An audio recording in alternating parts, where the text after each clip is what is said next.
Assalamualaikum warahmatullahi wabarakatuh. Perkenalkan, nama saya Asri Hoirul Amalia dari kelas MN22G. Video ini ditujukan untuk memenuhi tugas mata kuliah akuntansi manajemen, yaitu mengenai balance scorecard. Apa itu balance scorecard? Balance scorecard atau BSC adalah kerangka kerja untuk menilai kinerja bisnis. Dalam penilaian performa hasil kerja, Balance Scorecard atau BSC adalah metode pengukuran yang digunakan untuk mengoptimalkan kinerja bagian eksekutif. Dengan demikian, perusahaan dapat mengidentifikasi pencapaian dan perkembangannya. Metode ini pertama kali dikenalkan oleh Dr. Andes Robert Kaplan dari Universitas Harvard Business School and David Norton di awal tahun 1992. Pengembangan metrik ini berusaha memecah paradigma bahwa kesuksesan bisnis hanya dan selalu tentang finansial. Konsep yang pertama kali diperkenalkan di tahun 1992 ini diciptakan sebagai solusi untuk memberikan pandangan yang lebih komprehensif terkait kinerja perusahaan. Selanjutnya yaitu fungsi balance scorecard. Pada mulanya, BSC adalah metrik yang digunakan hanya untuk mengevaluasi pengukuran keuangan perusahaan. Seiring perkembangannya, fungsi balance scorecard berkembang untuk mengoptimalkan kinerja perusahaan secara optimal. Berikut penjelasannya. 1. Strategi lebih terstruktur. 2. Memudahkan komunikasi strategi bisnis. 3. Menjaga strategi tetap berjalan. 4. Menyelaraskan strategi departemen atau divisi. Penggunaan balance scorecard adalah langkah yang tepat untuk memastikan setiap divisi atau departemen dalam perusahaan memiliki pandangan sama dan tujuan selaras dengan visi perusahaan. Adapun karakteristik dari balance scorecard. Karakteristik model balance scorecard atau BSC, informasi dikumpulkan dan dianalisis dari 4 aspek bisnis. Yang pertama yaitu pembelajaran dan pertumbuhan dianalisis melalui penyelidikan, sumber daya pelatihan, dan pengetahuan. Yang kedua yaitu proses bisnis dievaluasi dengan menyelidiki seberapa baik produk diproduksi. Manajemen operasional dianalisis untuk melacak kesenjangan, penundaan, kemacetan, kekurangan, atau pemborosan. Yang ketiga yaitu perspektif pelanggan dikumpulkan untuk mengukur kepuasan pelanggan terhadap kualitas, harga, dan ketersediaan produk atau layanan.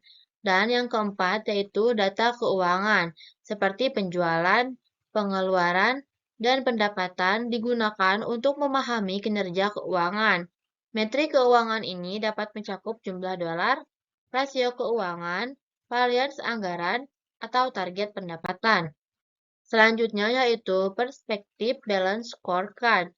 Salah satu hal menarik dari BSC adalah penggunaan 4 perspektif berbeda dalam implementasinya. Hal ini tentu akan memberikan perspektif lebih luas pada bisnis dalam pengambilan keputusan untuk mempertimbangkan tujuan jangka panjang. Asalnya, pengembangan produk dan patokan waktu pemasaran menjadi kurang optimal. Terlebih lagi, adanya potensi produk baru tidak banyak berbeda dari produk lama. Akibatnya, hal tersebut dapat mempengaruhi keunggulan kompetitif bisnis dalam jangka panjang. Berikut adalah keempat perspektif yang termasuk ke dalam metode balance scorecard. 1. Perspektif keuangan. 2. Perspektif pelanggan. 3. Perspektif proses internal. 4. Perspektif pertumbuhan dan pembelajaran. Adapun contoh dari balance scorecard, perusahaan dapat menggunakan BSC versi internal mereka sendiri. Misalnya, bank sering menghubungi nasabah dan melakukan survei untuk mengukur seberapa baik kinerja mereka dalam layanan nasabah.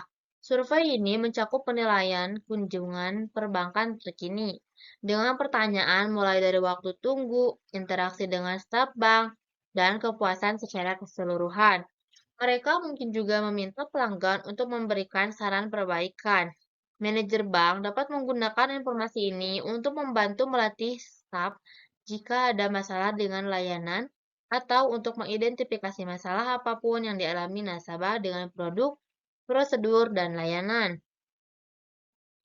Adapun kelebihan Balance Scorecard, secara umum kelebihan BSC adalah memberikan pemahaman yang lebih komprehensif terhadap kinerja bisnis melalui 4 perspektif yang digunakan dan tidak hanya soal keuangan. Berikut adalah penjelasan lengkap terkait kelebihan metode Balance Scorecard. 1. Perspektif seimbang. 2. Pengukuran lebih holistik. 3. Orientasi tujuan jangka panjang. Kelebihan BSC ini adalah sebagai indikator atau parameter yang membantu perusahaan mengidentifikasi tujuan jangka panjang secara jelas dan terstruktur. Dengan demikian, langkah dan strategi yang diperlukan untuk mencapai visi tersebut dapat direncanakan dengan lebih tepat. Selanjutnya yaitu manfaat balance scorecard. Ada banyak manfaat menggunakan kartu skor. Keuntungan yang paling penting mencakup kemampuan untuk menyajikan informasi ke dalam satu laporan yang dapat menghemat waktu, uang, dan sumber daya. Hal ini juga memungkinkan perusahaan untuk melacak kinerja mereka dalam layanan dan kualitas selain melacak data keuangan mereka. Scorecard juga memungkinkan perusahaan mengenali dan mengurangi inefisiensi. Adapun kesimpulannya yaitu Balance Scorecard (BSC) adalah suatu sistem pengukuran kinerja yang memadukan 4 perspektif bisnis, yaitu keuangan, pelanggan, proses bisnis internal, dan pembelajaran pertumbuhan. Dengan menggunakan BSC, organisasi dapat mengukur kinerja secara lebih menyeluruh dan terinci, serta meningkatkan kepuasan pelanggan, kualitas layanan, dan inovasi bisnis. BSC memungkinkan organisasi untuk mengetahui ukuran-ukuran yang dapat digunakan untuk meningkatkan proses layanan, peningkatan kualitas layanan, dan inovasi dalam peralatan. Dalam beberapa penelitian, PSC telah ditemukan berpengaruh terhadap kinerja bimbingan belajar, meningkatkan kepuasan pelanggan, dan meningkatkan kinerja keuangan.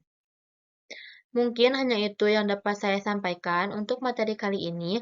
Mohon maaf apabila ada kekurangan dan ada kesalahannya.